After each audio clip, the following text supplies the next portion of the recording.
kesehatan dalam masyarakat sudah? Belum Ibu, kemarin sampai di advokasi yang terakhir. Oke, advokasi.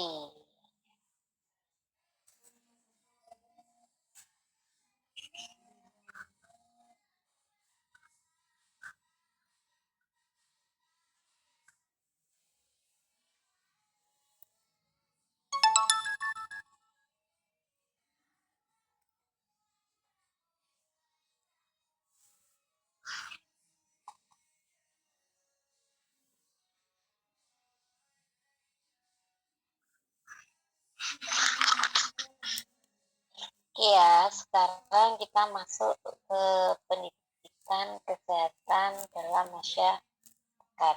Sini nanti ada definisinya. Apa sih pendidikan kesehatan dalam masyarakat? Ini nunggu temennya masih berapa ini? Masih 26. Saya nunggu temennya ya, kasihan temennya kalau ditinggal.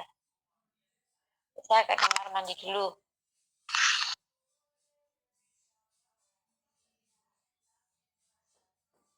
Ini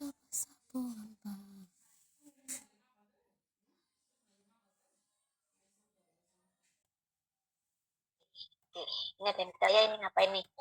Ke toilet sebentar ya, silakan yang mau ke toilet silakan ke toilet daripada ditahan nanti sakit ya. Sekarang kita masuk ke pendidikan kesehatan dalam masyarakat. Sini pengertian dari pendidikan kesehatan itu diartikan sebagai proses membuat orang mampu meningkatkan kontrol dan memperbaiki kesehatan individu. Ini menurut Ejangnya tahun 1991. Jadi pendidikan kesehatan itu bagaimana sih kita itu bisa membuat orang ya mampu meningkat kontrol yang berhubungan dengan kesehatan dan memperbaiki kesehatan individu. Ya, jadi diberi pendidikan kesehatan, misalkan kamu berikan penyuluhan ya, nah seperti itu sehingga dia bisa siapa meningkatkan kontrol maupun memperbaiki kesehatan individu. Yang tidak tahu menjadi tahu, misalkan cara cebok yang benar. Kira di antara kalian cara cebok yang teknik, cara cebok yang benar itu ada yang tahu, ada yang nggak tahu? Ya ada yang tahu, ada yang tidak tahu. Coba tak tanya, cara cebok yang benar itu bagaimana sih? Misalkan kita baru pipis nih, tekniknya bagaimana? Pokoknya digosok-gosok atau bagaimana tekniknya? Kalau untuk perempuan Ibu dari depan ke belakang Ibu. Kalau itu kalau pipis, kalau BAB?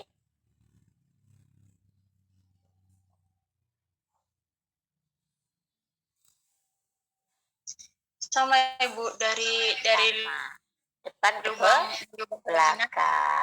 Ke belakang. Ya.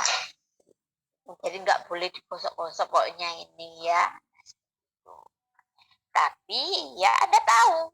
Ya, biasanya sudah tahu seperti itu ya. Tapi kadang lupa nih. Nah, ya. Jadi pendidikan kesehatan itu menurut Ejang tahun 91 bagaimana ya proses membuat orang mampu meningkatkan kontrol maupun memperbaiki kesehatan ini. Sedangkan menurut UD yang dikutip dalam bukunya Effendi tahun 97 ya, bahwa pendidikan kesehatan itu diartikan sejumlah pengalaman yang berpengaruh menguntungkan secara kebiasaan, sikap dan pengetahuan hubungannya dengan kesehatan perorangan, masyarakat maupun bangsa ya. Jadi menurut UD itu udah pendidikan kesehatan apa? Pengalaman yang berpengaruh menguntungkan, suatu pengalaman yang berpengaruh menguntungkan secara kebiasaan. Misalkan saya ini loh ya, kalau misalkan kalau airnya masak air tidak sampai mendidih terus saya sakit, nah, itu pengalaman ya. Nah, ternyata di kamu tahu pengalamannya seperti ini, perbaiki ya. Harus mendidih ya, tapi nggak usah seperti membuat air JTT ya, buat air minum. Kalau membuat air JTT nanti habis ya.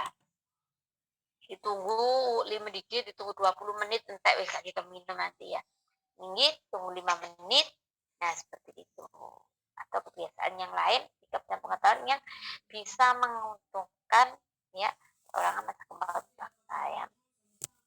Sedangkan menurut Word ya dikutip dalam sama dikutip dalam punya Effendi bahwa unsur program kesehatan kedokteran ini ya yang di dalamnya terkandung untuk merubah perilaku seseorang dan masyarakat dengan tujuan membantu terciptanya program pengobatan, rehabilitasi, pencegahan penyakit dan peningkatan kesehatan. Ya, nah ini yang sulit. Yang sulit itu apa? Merubah perilaku seseorang maupun masyarakat. Dia sudah tahu, sebetulnya merokok bisa menyebabkan kanker ya, kantong kering ya, kanker beneran nih. Sudah tahu itu, sudah di jalan-jalan sudah dibuatkan pamflet yang besar-besar. Tapi orang tersebut masih tetap ya di mana-mana sudah ada tulisan tetap. Nah, seperti itu. Betulnya lagi ya, sudah tahu ya, makanan yang siap saji itu banyak mengandung apa namanya bahan pengawet. Tetap dia nggak mau berubah. Nah, sudah tahu ya kalau sayuran itu sangat penting untuk tubuh, tapi nggak mau makan, nggak suka sayuran. Ya, pasti di antara kalian itu ada yang nggak suka sayuran, itu pasti ada. Yang makan keringan ya, sayur nggak ada. Padahal Anda sudah tahu bahwa apa namanya sayuran itu sangat penting bagi tubuh kita ya. Seperti itu. Jadi itu menurut Word ya.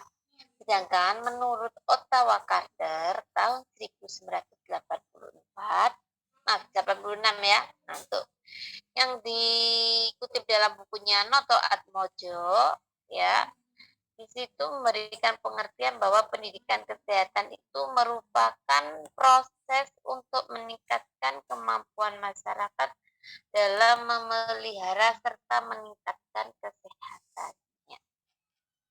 Ya.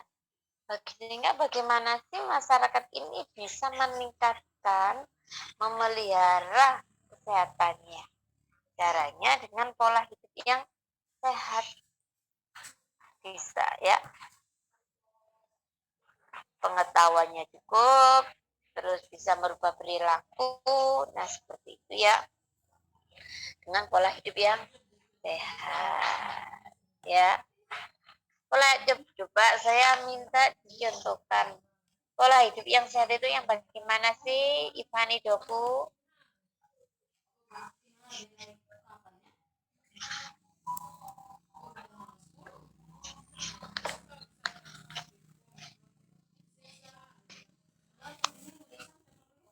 Yang bagaimana?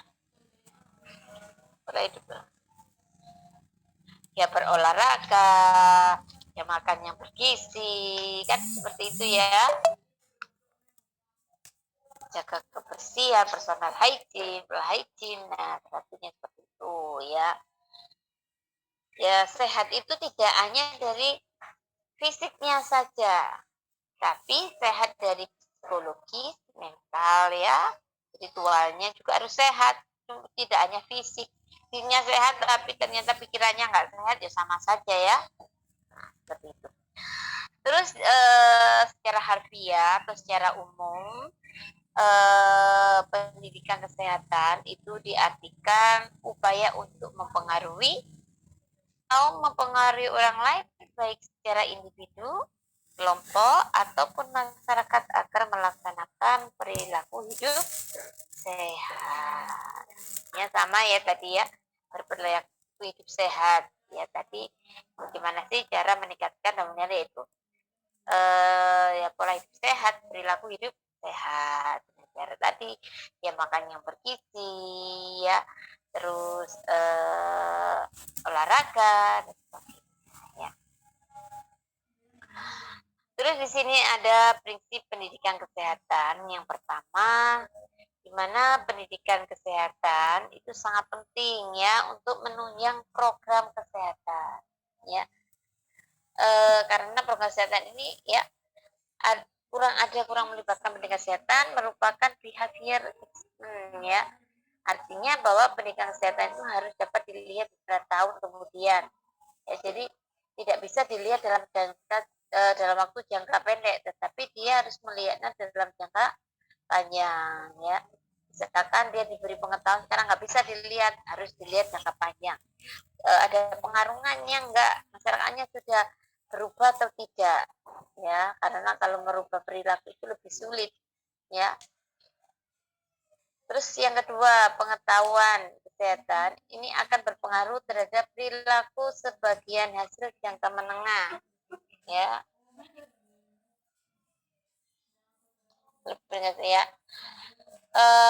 Kalau pendidikan kesehatan itu jangka pendek dan pengetahuan itu jangka menengah ya. Selanjutnya akan berpengaruh pada peningkatan indikator kesehatan masyarakat sebagai keluaran pendidikan kesehatan. Ini prinsipnya ya. Dua, prinsipnya jadi ada dua, ada pendidikan kesehatan yang pentingnya, kedua pengetahuan kesehatan itu sangat berpengaruh terhadap jangka menengah ya dari pendidikan kesehatan. Terus peran pendidikan kesehatan ya. Di sini dari hasil penelitian di Amerika Serikat ya, sebagian salah satu negara yang sudah maju, kita negaranya berkembang, kembang terus nggak pernah maju-maju ya.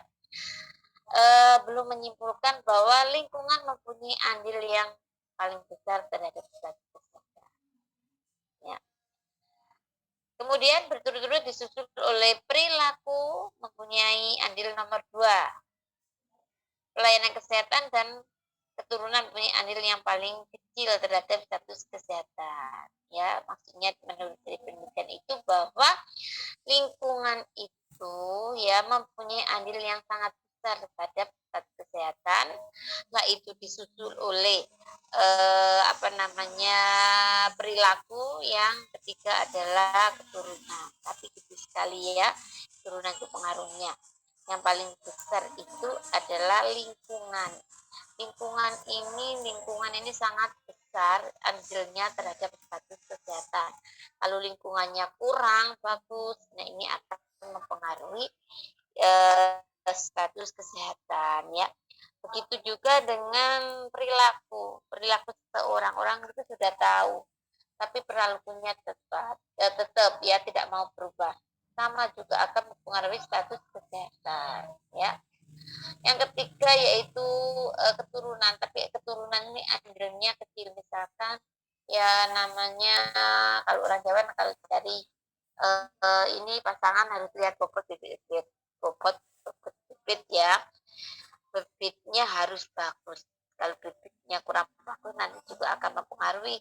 Tentunya mohon maaf ya, misalkan keluarga ada yang gila ya, sama sakit gangguan jiwa, nah nanti bisa mempengaruhi ya keturunannya. Nah, seperti itu ya.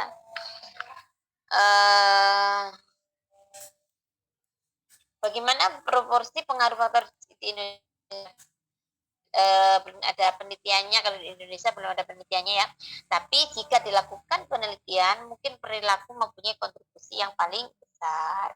Kenapa? Karena orang sekarang itu orang sudah tahu, tapi dia tidak mau merubahnya. Sudah tahu, sudah paham bahwa kesehatan itu sangat penting, tapi masih tetap saja tidak mau merubah ya.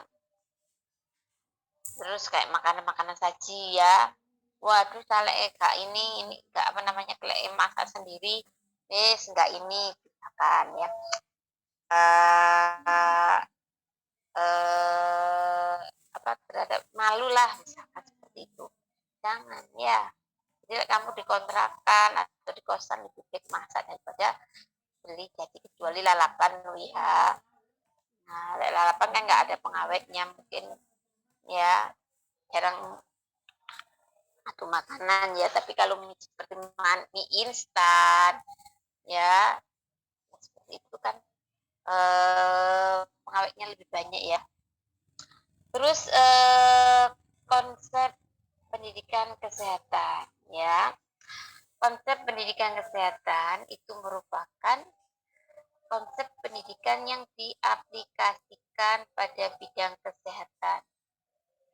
Konsep dasar pendidikan itu adalah suatu proses belajar yang berarti di mana di dalam pendidikan itu terjadi proses pertumbuhan, perkembangan maupun perubahan ke arah yang lebih dewasa, lebih baik dan lebih matang pada diri individu, kelompok atau masyarakat. Ya, jadi proses belajar itu diartikan di mana proses adanya pertumbuhan, perkembangan, serta perubahan yang lebih dewasa. Misalkan kamu kan berian dari tidak tahu menjadi tahu, yang dulu jadi anak-anak sudah ya belajar, proses belajar menjadi eh, berkembang ya, ada perubahan ke arah yang lebih bagus ya. Terus proses pendidikan kesehatan ini prinsipnya ada 3 ya. Jadi prinsip pendidikan kesehatan ini adalah proses belajar yang di dalamnya ada 3 pokok, yakni ada masukan, ada proses, dan ada persoalan keluaran atau output.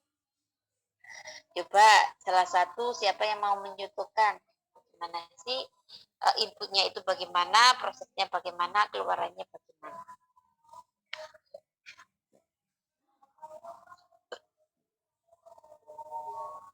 Ayo.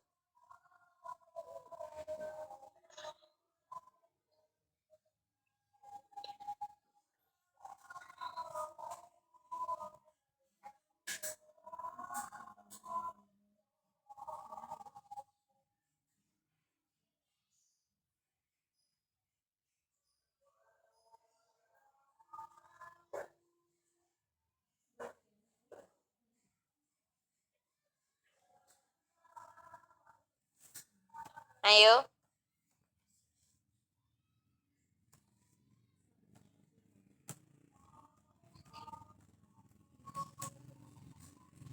Loh, kok diam? Di situ prinsip pokok pendidikan kesehatan adalah proses belajar.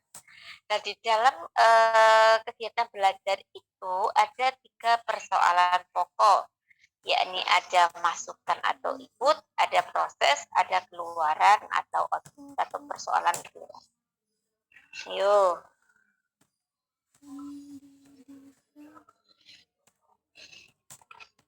Ayo, Rek, lihat sih, Rek. Semangat enggak nih? Semakan atau belum sih, Rek, kamu ini? Kok lesu, letih, lunglai, lapar, ngantuk?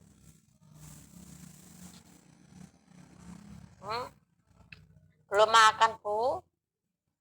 Mau masak, mau cari, ada kuliah lagi buat Ima.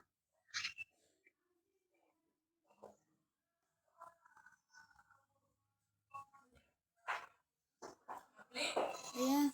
Makan. Orang ada kuliah, saya tak sabar makan. Oke, bagus kesunya. Saya ibu Ya, siapa namanya? Ismarini nih baru. Ya, Ismarini. Ayo, Ismarini. Input merupakan sumber daya atau bahan yang akan diproses dalam suatu kegiatan usaha. Kalau proses merupakan tahapan yang harus dilalui untuk mencapai tujuan tertentu. Output merupakan hasil dari proses yang telah dilaksanakan. Itu, terima kasih. Hei, contohnya ini loh, ini.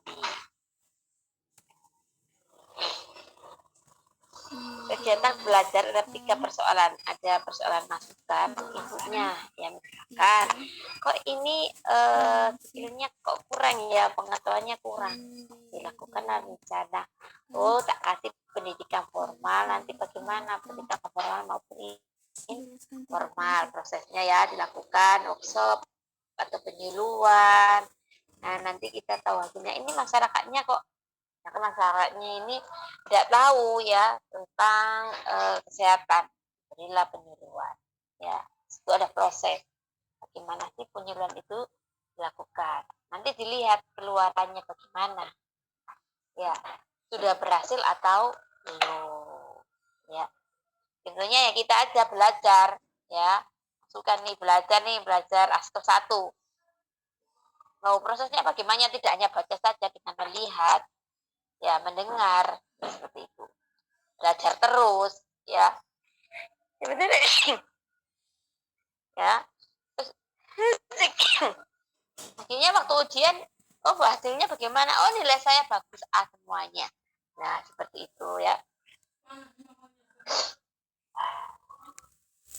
Bu, berarti keluaran atau output itu hasilnya ya, Bu? Hasilnya dari penyuluhan itu ya? Hasil dari proses tadi kan ada prosesnya ya. Nah, mari dikasih penyuluhan, tahu nggak masyarakatnya? Terus dilihat sudah paham nggak? Nah, tapi kan kita nggak bisa lihat saat itu.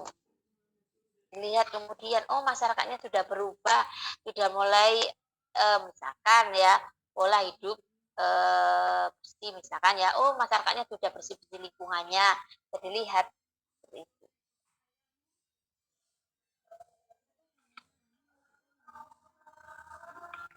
Halo, paham ini? Paham, Ibu. Paham, Bu. Itu kayak kita sendiri aja. Ya, kamu belajar nih, masukkan. Persoalannya itu masukkan. Nilai saya ini jelek nih. Saya harus belajar. Ya, prosesnya bagaimana kamu proses belajar ini? Ya, membaca, mendengar, ya, tukar pendapat dengan orang lain, ya, atau baca-baca di mana, ya. Hasilnya apa? Ketika kamu ujian nilaimu, ya, bagus. Jadi tahu, oh ternyata kemarin itu yang ini tuh salah, saya tahu seperti ini, nilainya bagus. Sama, masyarakatnya tidak tahu, ya. Mereka memberikan MPASI, ya, atau ASI eksklusif. Banyak anak-anak bayi ini yang sebelum 6 bulan sudah dikasihkan MPASI, padahal nggak boleh. Kasihkanlah penyuluhan prosesnya, diundang, ya. Dan penyuluhan, dikasihkan pamflet, ya, brosur atau bagaimana, ya. Nah itu dilihat ke depannya, gimana masyarakat di sini. Oh ternyata mereka sudah tidak memberikan MPASI, tidak diberikan makan tambahan sebelum 6 bulan. Seperti itu. Aduh, Saria Armansa, rambutnya biasanya pakai jilbab, cantik. Sekarang kok rambutnya biak-biak. Kan enggak mau kuliah sambil rambutnya biak. Kamu pakai jilbab, ya pakai jilbab yang rapi. Kamu enggak pakai jilbab, bahan neten yang rapi. Jangan seperti bangun tidur selalu pusing nyibak no rambut kiai. Ya, ayo dikasihkan harnet atau diikat. Teman-temannya lo rapi-rapi, cantik-cantik. Ya. Paham ya dari situ ya? Sudah paham dari sini? Paham, Ibu. Ya, ya. Itu adalah kegiatan belajar ya. Bentar ada adzan Dik ya.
Sini ada ruang lingkup pendidikan.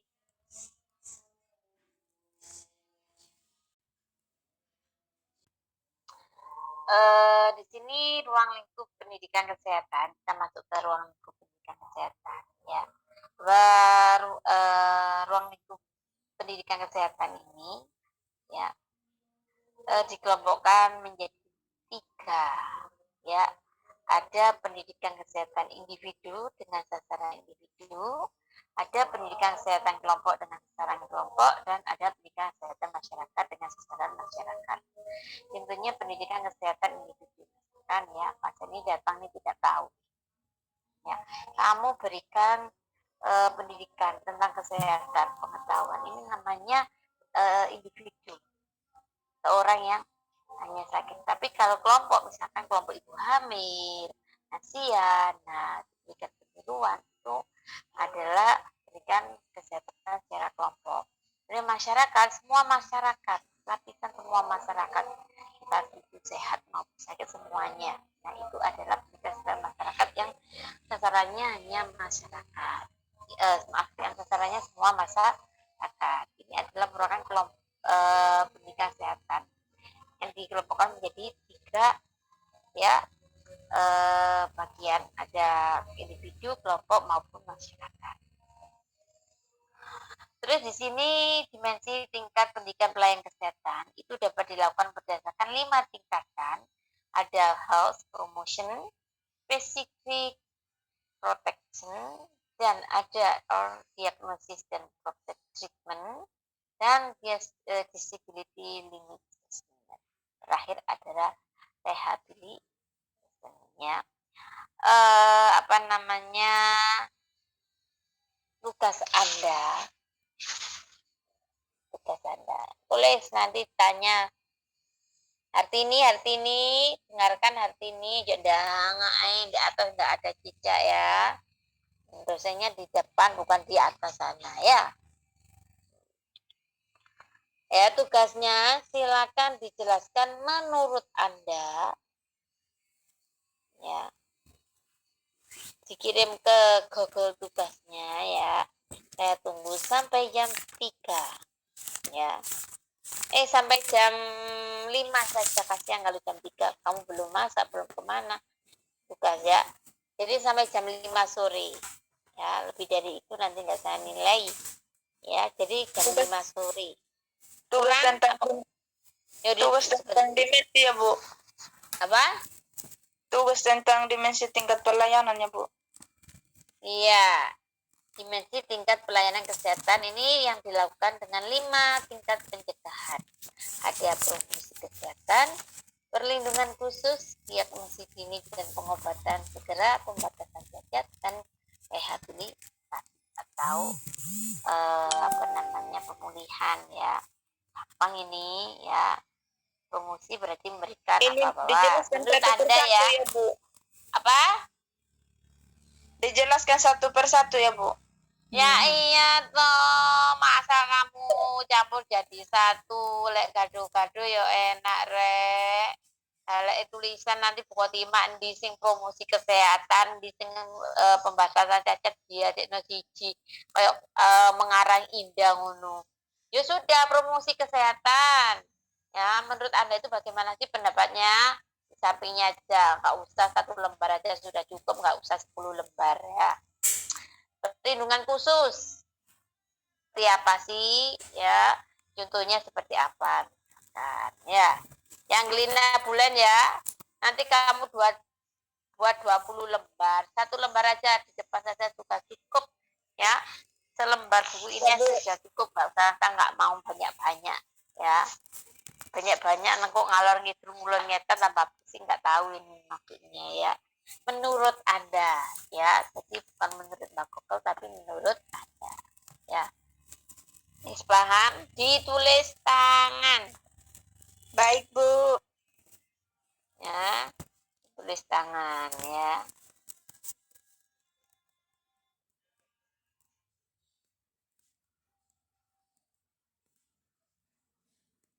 Oke ya. Paham ya? Kita masuk ke metode pendidikan kesehatan ya. Jadi metode pendidikan kesehatan itu ada 3 ya. Ada pendidikan individu individual atau perorangan, ada metode pendidikan kelompok maupun ada pendidikan massa.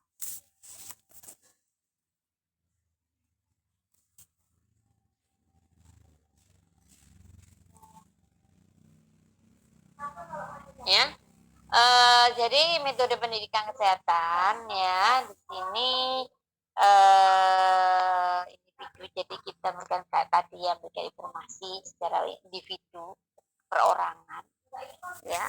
Kalau kelompok tertentu ya, misalkan kelompok ibu hamil, lansia, balita. Kalau pada masalah semua masyarakat ya. Jadi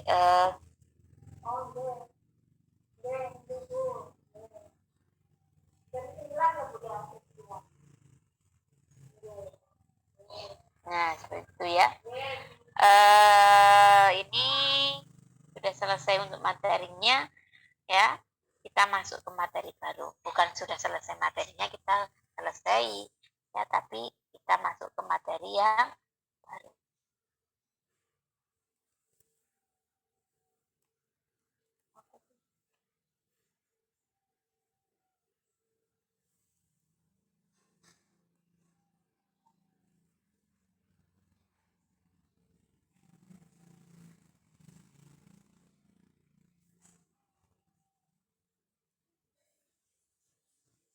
Oh ternyata Bu Khotimah ngirim poin-poin nih, per poin nih.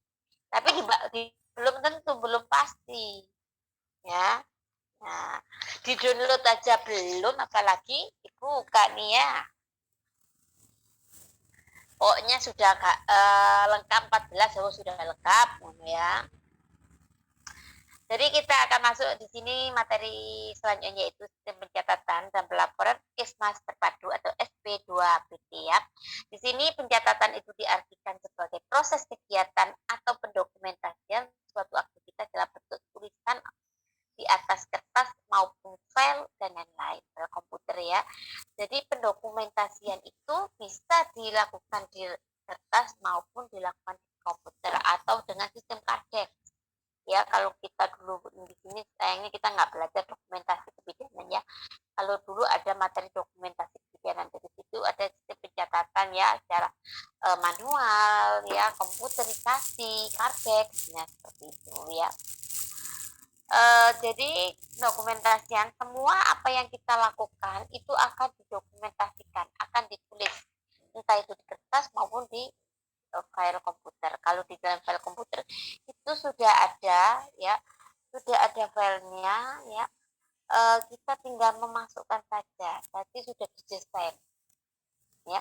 Tapi semuanya itu ada kekurangan, ada kelebihan. Misalkan kita catat di kertas, nah tahu kertas ya bisa robek ya, tulisannya bisa luntur ya, kejatuhan air luntur tulisannya ya. Nah, saya hilang juga ya, sama di komputer juga gitu, ada kekurangannya. Kekurangannya apa? Kekurangannya satu, kalau itu kalau dimakan virus rusak. Nah, jadi dibuka ya, tidak bisa disisipkan. Misalkan ada mau menambahkan kata-kata yang lain, tidak bisa disisipkan. Tapi kalau di kertas ada kekurangan, disisipkan. Nah, seperti itu. Kalau di komputer kita masukkan data salah, dia akan secara otomatis akan memberikan peringatan ya. Pencatatan ya. Nah, di sini ada sistem pencatatan ini ya, sudah diatur oleh keputusan Menteri Kesehatan nomor 63 garing nomor 2 garing tahun 81 dengan keputusan Direktur Jenderal Pembinaan Kesehatan Masyarakat nomor 590 garing PM garing DC garing info garing 5 garing 96. Jadi sistem pencatatan dan pelaporan Kesmas atau SP2PT ini sudah diatur dalam keputusan Menteri dan keputusan Direktur Jenderal Pembinaan. Jadi enggak semata-mata ini enggak ada undang-undang, semuanya diatur dalam undang-undang. Ya. Jadi sehingga apa yang kita lakukan, apa yang kegiatan yang sudah kita lakukan itu harus dicatat ya, sesuai dengan data atau rekam yang sudah ada ya. Oke, sekarang kita lanjut ke definisi ya. Nah, sistem pencatatan dan pelaporan terpadu Puskesmas itu adalah kegiatan pencatatan dan pelaporan data ya. Jadi yang dicatat, yang dilaporkan salah satunya ada data umum, sarana, tenaga dan upaya pelayanan kesehatan di Puskesmas. Jadi apa yang ada di Puskesmas itu kita catat, nanti kita laporkan. Nah, seperti itu. Misalkan data umum itu apa saja sih, meliputi sarananya apa saja, tenaga medis maupun non medisnya berapa, pelayanan yang ada di Puskesmas itu apa, itu kita catat di situ dan akan kita laporkan ya. Nah, ini yang sesuai dengan apa? Kita catat sesuai dengan ketetapan SK yang sudah ditentukan oleh pihak yang berwenang ya. Terus data SP2PT ini bisa berupa data umum, demografis, ya, letak berarti ketenagaan, sarana, kegiatan pokok Puskesmas. Nah, ini semuanya akan dicatat ya. Demografi ya, misalkan Puskesmas A ini terletak di mana, dekat apa, nah seperti itu ya. Itu adalah data ya yang dicatat di data SP2PT ya. Oke, nanti kita akan melanjutkan minggu depan tentang fungsi Puskesmas ya. Silakan dipelajari. Di situ ada 3 fungsi ya. Ya.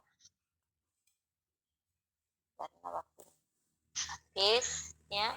Kita lanjutkan hari apa berarti? Kita lanjutkan hari apa kemarin tambahnya? Hari Sabtu ya. Hari Sabtu. Jam berapa? Jam 8. Jam 8. Jam 8 ya. Iya, Bu. Ya, Bu. Jam 8 utang. Jam 8 ya. Oke, kita lanjutkan hari Sabtu jam 8 ya. Ada yang namanya, saya ulangi lagi, 1 kali saya panggil nggak ada saya coret ya.